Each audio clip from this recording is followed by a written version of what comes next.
The best keto pizza recipe in 5 minutes. I'm about to show you today, I think, is the best keto pizza recipe. So the first thing we'll want to do is preheat the oven to 425 degrees. Next, we'll want to prep some of these keto pizza ingredients in advance. So in a small dish, we're going to add somewhere between 3/4 of a cup to a cup of mozzarella cheese, and that works out to be 84 to 112 grams, depending on how much cheese you like on your keto pizza.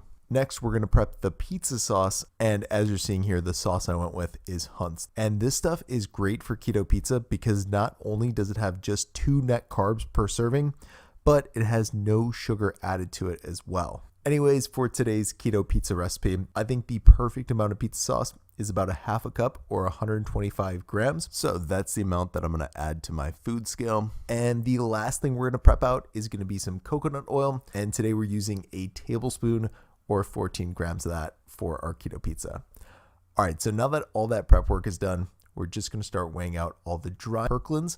It's cheap and it only has 2 net carbs per serving. So we're going to add a cup and a half, which is 168 grams of that stuff to our bowl. And is because it's a great way to lower not only the carb count in the keto pizza, but also the calories in the keto pizza as well, because we won't have to add as much almond flour. That being said, I'm adding 2/3 of a scoop or 20 grams of the unflavored whey protein powder for my pizza crust today. So once we've added that, we're gonna add some coconut flour, and do not replace this with more almond flour. Also, do not use more of this than I'm using in today's recipe. Basically, just use the amount of coconut flour that I'm using for my keto pizza crust today, and that is 2 tablespoons or 15 grams of it. So once you've added that, the next thing you want to add is a half a teaspoon of xanthan gum, a half a teaspoon of baking powder, a pinch of salt, a pinch of garlic powder, and a pinch of onion powder. At this point, we've got all the dry ingredients added for our keto pizza crust. So we'll just whiskify all of them together until they're combined, and then we'll start adding the wet ingredients. So first off, we're going to quickly melt the coconut oil that we prepped out from earlier.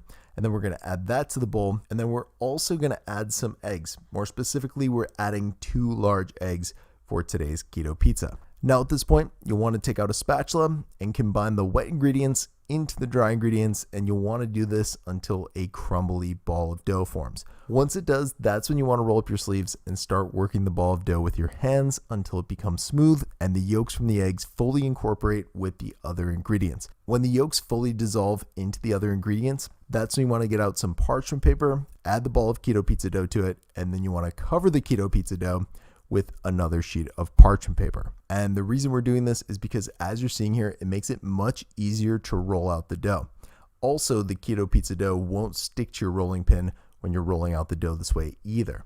So once you roll out the keto pizza dough to roughly about a 14 by 14 inch diameter, that's when you want to remove the top layer of parchment paper and start rolling up the edges of the keto pizza dough to form a crust. And just so you guys know what you're aiming for, when you roll up the crust, you want your pizza to be about 12 inches in diameter. Anyways, when you got your pizza crust looking good, that's when you want to transfer it to a pizza tray and bake it in the oven for 3 to 4 minutes if you're using the protein powder version, or about 5 minutes if you're just using straight almond flour. However, keep an eye on it because this keto pizza crust bakes quick, and it's done just when the edges of the crust start to turn golden brown. Anyways, when the crust comes out of the oven, that's when we're going to add the sauce that we prepped from earlier, along with the cheese and any toppings that you want to add as well. Today, I went with regular pepperoni for my keto pizza, but whatever toppings you want to use for your keto pizza is totally up to you. So now at this point, when you've got all your toppings added, you want to switch over your oven to a broil,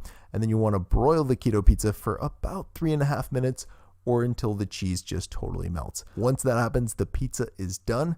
You want to remove it from the oven, cut it into 8 slices, and then check this out. This is how it ends up looking. It is seriously the best keto pizza recipe. Custom your own keto recipe. Click the link below.